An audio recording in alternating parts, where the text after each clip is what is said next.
ocean cold and dark. I am the hungry shark, fast and merciless. But the only girl that could talk to him just couldn't swim. Tell me what's worse than this. And the echoes in the halls, they dance along the walls, the memories of your ghosts. You were the one that I used to love, and I'm still in love, and I never loved you the most.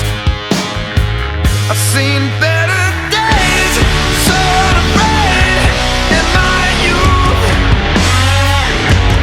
I can't breathe, restless, believe. You give me everything. I'm here with some guys before the show from Highly Suspect. This is... I'm Ryan. I'm Rich. And we're Highly Suspect. And if you're not in the now, you're in the nothing. Right on. So how's the tour going so far? Great. Like going with San Antonio? How many places you guys been so far? I don't know, for like 3 months. Yeah. It just kind of runs together after a while. I'm Yeah. a musician as well, so I ran all over the country myself, man. I've actually played in 47 states. So. No way. Yeah, I've been there too, man. I had a band named Shiner. You been to Alaska? I have been to Alaska. I've actually played in Damn. Hawaii too. Cool. That's Yeah. cool. I'm going to Hawaii in January for my first time. Right on, man. I loved it. Psyched. I don't think that's probably one of my favorite places I've ever been was Hawaii. Nice. What instrument did you play? I play bass, but I also Cool. play guitar and a little bit of drums. too. Right on. Yeah. Everything. Yeah. Cool. Typical bass player. Just like to hold down the rhythm, man. You're not happy with just one Yeah, instrument. never just like one. Well, they kind of run together. I played guitar for almost 20 years before I picked up the bass. So, Same boat. I played guitar for a long time before I played the bass. Right Drums on. first. Yep. Yeah, drums before that even. I just think that after that many years, I felt like I was kind of forcing myself to learn how to play leads and stuff, and I figured out that I was more of a rhythm person than I was a lead player. Same. So, yeah, that's pretty cool to hear, man. Kind of common ground there. Yeah. Where are you guys going after here? Do you know where you guys are headed? Peoria. Peoria, Illinois. Oh, Chicago show. That'd be a good time too, man. Hell yeah. You guys started back in 2009, and I noticed it was kind of a more of a laid-back style. How has that progressed to your current sound that you have now? Well, it all changed up when we moved to New York because we went from the sunny, beachy vibe of Cape Cod, you know, playing cover songs to tourists and bar rooms where we try to make people dance, to living in the cold, hard, fast city, you know. Just the music reflects that, you know. Right on, yeah. It's a little harder when you go from doing bar gigs and getting paid the real big money when you're first starting. Oh man, it was starting over. Yeah. You know? Eating sandwiches and Spam, you know. Yeah. Yeah. We were working blue collar jobs, you know, construction, landscape construction, plumbing, whatever. And then, you know, we were weekend warriors. We played covers on the weekends and, you know, Friday, Thursday night, whatever. Yeah, and it was pretty good money. It wasn't bad. Yeah, starting out the cover bands for me, it always paid so much better. You know, I had a daytime job too for a long time. But that's also how you get your chops up. It is, and that's, you know, you end up playing all this other stuff that you love and the people love too, and you figure out where you're at in the music as well. You know, you kind of find your own place. after Totally. a while. Yeah. I always found that, like, you know, the timeless songs, the ones that like have stand the test of time, there's a reason why they have, and there's a formula that you can only figure out by playing them over and over and over again, and then they get ingrained in you. And then, you know, you kind of bring that to the table when you make your own music. Sure, I know exactly what you mean. Yeah, there's a reason why they stuck around for so long. There is. They stood the test of time because there's a historical meaning as a musician, you know, that you will carry with you no matter what style of music you end up playing. Whatever has influenced you is going to carry over for you, especially if you love the tunes, man. Mm-hmm. Can you share with us a couple of favorite moments with the band? On tour? Yeah. Man. Any certain thing sticks out at all? Or? Well, something that I haven't said already. I'm trying to think.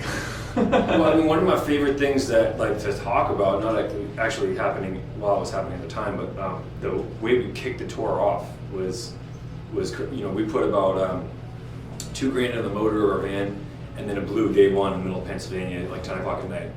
And the next morning, it was just this crazy scramble to, you know, get the van situated, get all our shit out of the van, what are we gonna do? We got a U-Haul, we got a box truck. It was the only thing we could do. We had to try to make the gig that night, and we were still hours away from it. And then get the van settled, like try to find a yard to sell the van to or whatever. Try to get someone to come pick it up.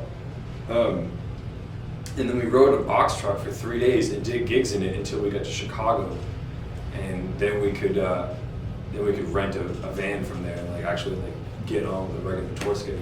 But it was like a mad way to start the tour. I've actually had the exact, almost identical thing happen. We had our catalytic converter stop up between here and Albany, Georgia. Oh, that sucks. And then it blew the motor as well. Yeah. And it was barely running, maybe 40 miles an hour as fast as it go, and then it just started smoking all over the place. And a wheel bearing locked up on the trailer. At the same time. Wow. So the same shit happened, and we had to be in Albany the next afternoon to play a show. Did you make it? We actually did make it. No shit. Yeah, we left the van in Little Rock, Arkansas, and one of the band members knew another guy that lived there in Little Rock, and he let us use his van. And we freed the bearing up on the trailer and actually made the show, just barely. Yeah. See, that's the kind of shit that you get tested and then you figure it out and you make it and you're like, fuck yeah. Yeah. You know what I mean? You feel so good once you get there. It's like you've accomplished half the tour already. Yeah. During the time, you're like, ah! And then you make Pissed it. off, everybody yelling at each other, Yeah. trying to get get shit around. Yeah. And then you get there and it's like, oh man, I'm sorry, it's all good. Yeah, I love you, man. Your newest album's Mr. Asylum, released in July, right? Something like that, yeah. Tell us a little about that album and the latest single for Lydia. The latest single? Is that the latest single is Breakthrough? Is that correct? Well, we started pushing Blood Feather. That's it. I'm sorry. Oh yeah, it looks similar, I guess. BL in the beginning. Yeah.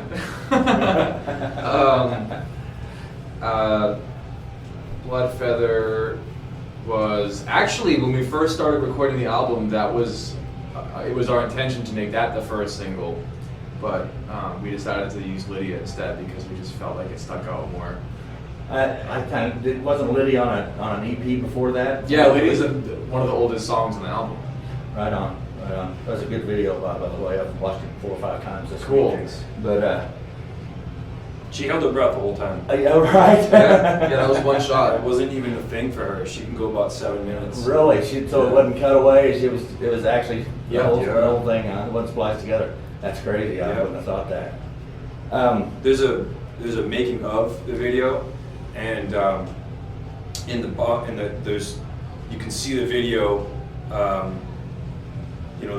forget exactly how it goes, but in the bottom of the video, there's a GoPro shot of the whole sequence, the whole shot, and it's from the corner of the pool, so you can see them. She's sitting there with like the oxygen on, and then they take it off, and there's she's acting, and the divers are swimming around, the cameras float. You know what I mean? You can see like. We did that on purpose. Yeah, because we knew there was gonna be people that were like, "That's bullshit. There's no way she." Yeah, we have proof. I wouldn't have thought that for a minute, man. Is that available on YouTube? Can you check it out? The making of. Right on. So, what was the inspiration for the new Black Feather? Black Feather? Yeah.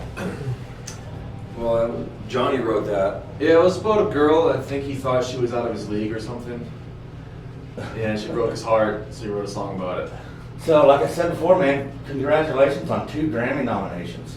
You want to tell me about that a little bit? It's still hard to really fathom, like the weight of that. It's like none of us expected it. You know what I mean? It just came out of nowhere, really. Yeah, we were sleeping. It was 7:30 in the morning when we got the news. Our publicist was just blowing everybody's phone up, like, just desperately trying to spread the news. And I ignored the call. I was like, she must be bucked out on me on the way to work. Like, there's no way she's calling me at 7:30 in the morning. And then I'm glad she called, because then, I was like, all right, fuck it, I'm up, and this is crazy. I gotta call my mom and, tell everybody. And then the phone was just nonstop. I bet. My battery died by noon. There was nobody was like checking the internet to like see if we made it this year into the nominations. Right, you know what I mean? Nobody it was just so unexpected. And it's just one of those things. And I wish you guys the best and hope you get at least one of those awards, because That'd be amazing. The But songs even you just guys- to be nominated is really quite amazing. with the song you guys have out, and then they're just badass. I've had the album for a couple weeks now since I knew you guys were going to be here, and honestly, I hadn't heard a whole lot before then about you guys. I'd seen you here and there, and I was like, man, they're on tour with St. Sonia. There's got to be something to these guys. So I went and bought the album. It's pretty much been nonstop on my iPod since, man. It's a really good album. Cool, thank you. I really can't pick just one song off of it. It's Awesome. It's a great album. Thanks, man. I also seen that you guys won, was it Song of the Year with Loudwire? Yep. Yeah. And that was a fan voted thing, wasn't it?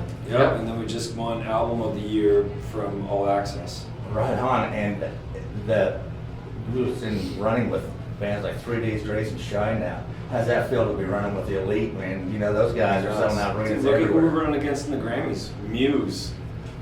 What? Right. Yeah. We've been big fans of Muse forever. Like, we see them in concert. Like, if I saw them, I'd fanboy like crazy. Oh, yeah. You know what I mean? Like, those are heroes to us. We're It's now- unreal. Now you're right there with it. Slipknot. It's real surreal, and you're Yeah. like, damn, man, Like- is this happening? You know, it's. That's going to be a televised nomination. Like, they're going to be like, and the best rock song of the year goes to, and they're going to show a shot of us sitting in the crowd and a shot of them sitting in the crowd. Yeah. Like, what? Yeah, am I yeah, even yeah. here? You know, they even have people, if you've got to get up and use the bathroom, they have people to come sit in your seat so there's not an empty seat in the house. You guys know that?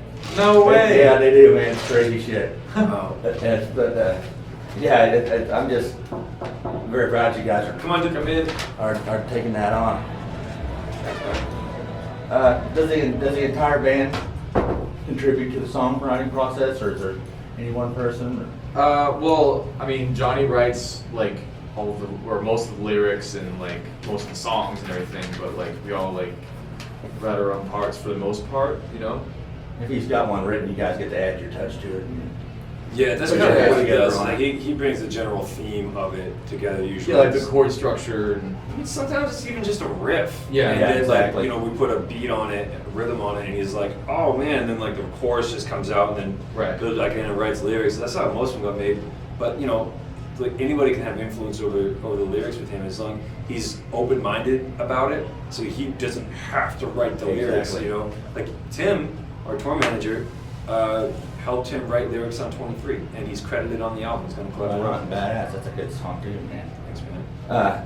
I noticed you guys are heading to the UK in 2016. Is this your first time overseas? playing? ever. I never got that honor. I never quite went that far, man. And are you guys have anything planned for Europe? You know, after you get done in the British area, and Well, right after we're finished with that tour, we're gonna go to LA for the Grammys. what's going on after that? You guys anything pushing Yeah, for but anything yet? we can't release it right now. I understand. We're going overseas and we're going to do some really cool shit, Right on. but we can't tell you what, you know, for legal reasons. Sure, I understand completely. Give me a description of your live performance. Stupid. Drunk. Just idiots. I don't even understand. Loud. We're just lucky people like our music, like we do. We basically do the same thing on the stage that we used to do in the basement before we were like a touring band. We just get together and play music and get drunk. Yeah, just get a little wild. And, Yeah, just have fun. There's also a certain persona that's not usually there when you're not on stage. It just kind of creeps out, you know. And I understand Sure, that too. yeah. You get up there and a whole different person really comes out a little bit, you know. Yeah. Yeah. It's kind of a good thing, you know. It is. You get. You get to be, it's like a state of meditation almost. Like you get to be a different person. You're not thinking about bills. You're not thinking about like, does someone feed the cat? Like, Yeah, actually, everything just kind of fades away for that time, you know. There's no worries about what's going on other than the show and the people out in front of you. You know, that's pretty cool. yeah. I got one more question for you guys, and I gotta get ready. And I've been asking everybody this that I've been interviewing lately. What are the thoughts when you hear the statement "rock is dead"? No, it's not. And I mean, it like crept away from the limelight, you know, a long time ago. But it's rock is like this pendulum, you know. It comes up and it hits, and then something else, you know, disco or dubstep or you know whatever, like some kind of genre pops up and becomes bigger than rock music, and then rock music goes away, and then rock music comes back, and it goes away, it goes back. And There's always those pockets. Exactly. And they come back up. You just got to find, I'm, of course, being a musician, I'm a huge rock fan. Tell me some of your influences. tons. I mean, we listen to everything from classical when you're trying to read and get some downtime to rap when we're trying to party and turn up. Listen to electronic, listen to a lot of rock music. Listen to a lot of rock music growing up. All the good shit that came out in the '90s. The Soundgarden, Right. Rage Against the Machine, Chili Peppers. Fuck, dude, we're playing with Soundgarden and Deftones. Right on, man. That's huge. That's a huge show. I can't tell you the date. Then there's, I've seen you guys play with Scott Weiland too. Yep. But that was a sad deal to have, man. Big Oh, yeah. loss there. That guy is a legend in his own right, I feel fortunate that we got to be around him before he went. Yeah. It was a very educational experience. Sure it was, man.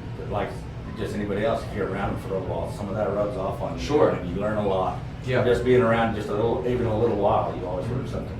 And the guys that he was with too, the Wild Outs. Joey Casilo was the drummer with him, and we're big fans of his work.